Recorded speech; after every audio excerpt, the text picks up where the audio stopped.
Om Swastiastu. Perkenalkan, nama saya Nilo Putulanasih, NPM 1733121136 dari kelas D3 Akuntansi.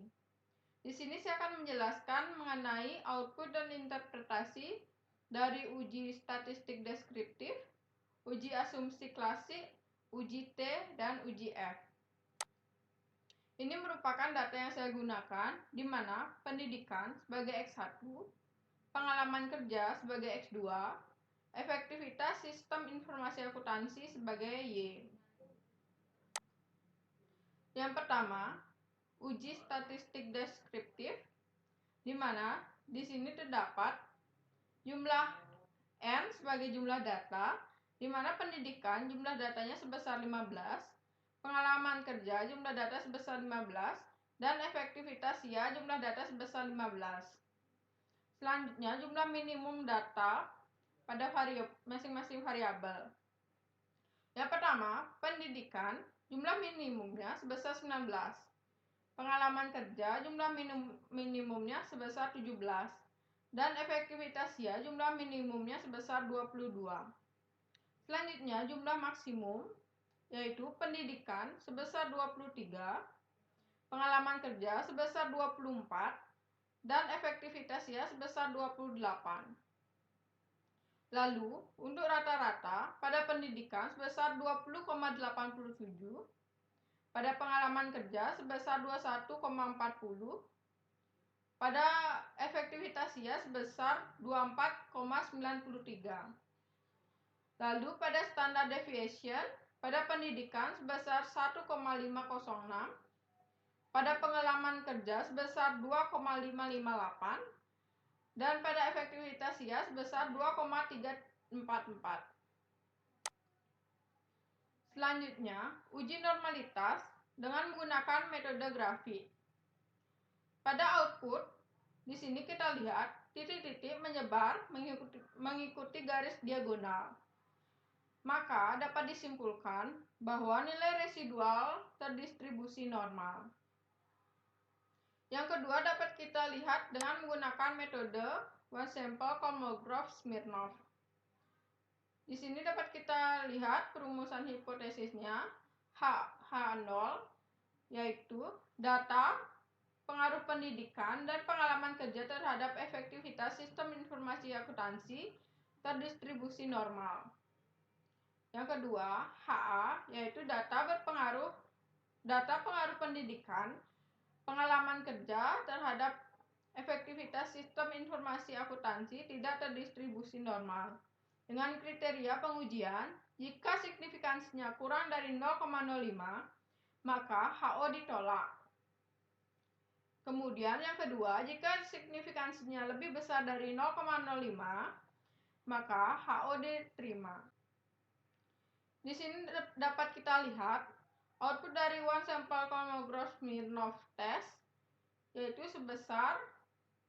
signifikansinya sebesar 0,189, di mana 0,189 lebih besar dari 0,05. Maka dapat kita lihat di sini HO diterima. Dapat disimpulkan yaitu data pengaruh pendidikan dan pengalaman kerja terhadap efektivitas sistem informasi akuntansi terdistribusi normal. Selanjutnya, uji multikolinearitas dengan melihat nilai tolerance dan inflation factor pada model regresi. Di sini pada pedoman keputusan berdasarkan nilai tolerance, jika nilai tolerance lebih besar dari 0,10, maka artinya tidak terjadi multikolinearitas dalam model regresi. Yang kedua, jika nilai tolerance lebih kecil dari 0,10, maka artinya terjadi multikolinearitas dalam model regresi.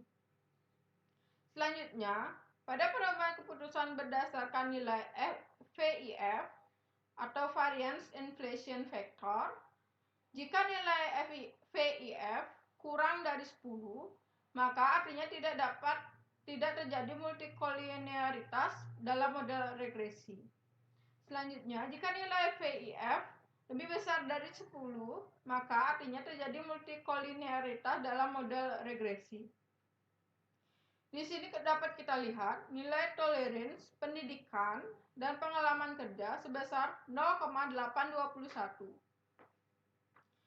Maka 0,81 ini lebih besar dari 0,10. Maka dapat kita simpulkan tidak terjadi multikolinearitas dalam model regresi. Kemudian dapat kita lihat dari nilai VIF. Nilai VIF untuk pendidikan dan pengalaman kerja sebesar 1,218. 1,218 ini kurang dari 10. Maka dapat diartikan tidak terjadi multikolinearitas dalam model regresi. Selanjutnya, uji heteroskedastisitas dengan menggunakan Spearman-Rho. Pengujian menggunakan tingkat signifikansi 0,05 dengan uji dua sisi. Jika kolerasi antara variabel independen dengan residual didapat signifikansi lebih dari 0,05, maka dapat dikatakan tidak terjadi problem heteroskedastisitas. Di sini dapat kita lihat pada pendidikan nilai signifikansinya sebesar 0,979, di mana lebih besar dari 0,05, sehingga dapat disimpulkan tidak terjadi problem heteroskedastisitas. Selanjutnya pada pengalaman kerja dapat kita lihat pada signifikansinya sebesar 0,837, maka lebih besar dari 0,05. Dapat kita simpulkan bahwa tidak terjadi masalah heteroskedastisitas. Di sini saya tidak menggunakan uji autokorelasi karena data yang saya gunakan bukan merupakan data time series.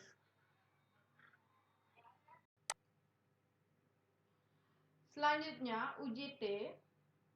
Di sini dijelaskan HO yaitu pendidikan secara parsial tidak berpengaruh terhadap efektivitas sistem informasi akuntansi. Kemudian HA yaitu pendidikan secara parsial berpengaruh terhadap efektivitas sistem informasi akuntansi. Atau pada variabel kedua HO yaitu pengalaman kerja secara parsial tidak berpengaruh terhadap efektivitas sistem informasi. Selanjutnya, HA yaitu pengalaman kerja secara parsial berpengaruh terhadap efektivitas sistem informasi akuntansi. Untuk kriteria pengujian, jika min T tabel lebih besar dari T hitung atau T hitung lebih kecil dari T tabel, maka HO diterima.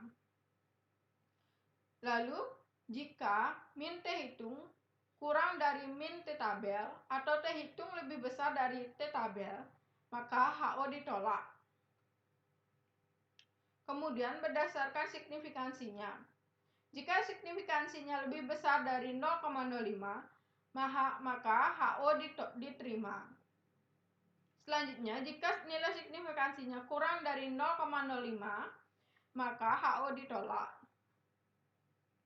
Di sini dapat kita lihat nilai T tabelnya sebesar 2,1788 dapat kita lihat pada tabel T tabel, di mana T hitungnya sebesar 0,774, yaitu kurang dari 2,178.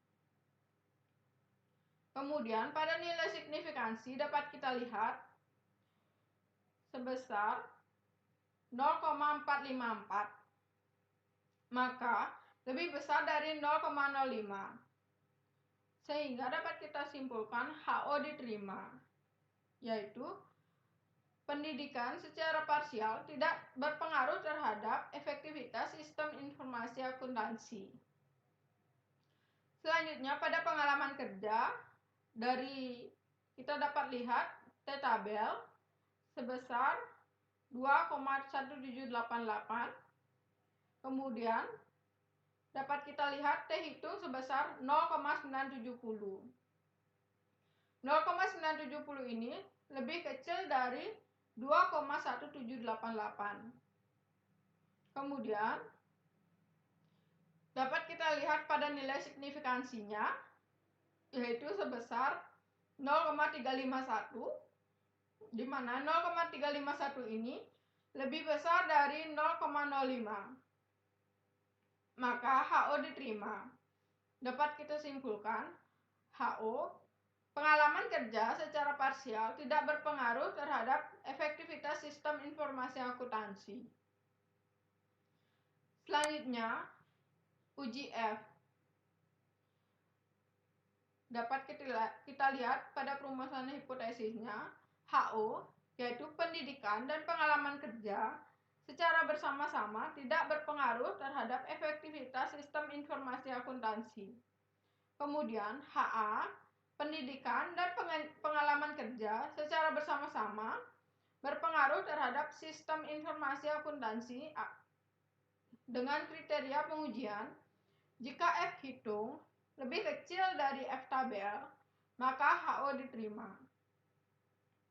Kemudian yang kedua, jika F hitung lebih besar dari F tabel, maka HO ditolak. Di sini dapat kita lihat F hitung sebesar 1,324.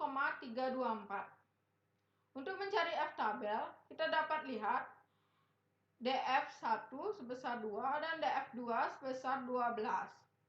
Kita dapat lihat di T tabel. Sehingga mendapatkan 3,885. Pada nilai F hitung sebesar 1,324, di mana kurang dari 3,885. Kemudian signifikansinya, pada signifikansi sebesar 0,302, di mana lebih besar dari 0,05. Maka HO diterima.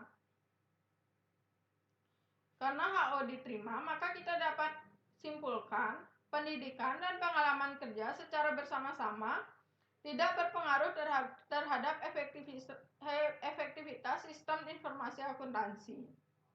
Rumus analisis linear berganda. Persamaan regresi linear berganda dengan dua variabel independen sebagai berikut, yaitu Y sama dengan A tambah B1X1 tambah B2X2. Dengan keterangan, Y yaitu nilai prediksi variabel independen, yaitu efektivitas sistem informasi akuntansi. Selanjutnya A sebagai konstanta, yaitu nilai Y jika X1 dan X2 sama dengan 0. Selanjutnya B1, B2, yaitu koefisien regresi, yaitu nilai peningkatan atau nilai penurunan variabel Y yang didasarkan variabel X1 dan X2. Selanjutnya X1, yaitu variabel independen atau pendidikan. Selanjutnya X2, variabel independen, yaitu pengalaman kerja. Nilai-nilai pada output kemudian dimasukkan ke dalam persamaan regresi linear berganda sebagai berikut, yaitu Y sama dengan 12,200 ditambah 0,347 ditambah 0,256 X2. Arti dari angka-angka ini yaitu nilai konstanta A adalah 12.200. Hal ini dapat diartikan jika pendidikan dan pengalaman kerja nilainya 0, maka sistem informasi akuntansi nilainya 12,200. Selanjutnya, nilai koefisien regresi variabel pendidikan B1 bernilai positif yaitu 0,347. Jika ini dapat diartikan bahwa setiap peningkatan pendidikan sebesar satu satuan, maka akan meningkatkan efektivitas sistem informasi akuntansi sebesar 0,347. Satuan dengan asumsi variabel independen lain nilainya tetap.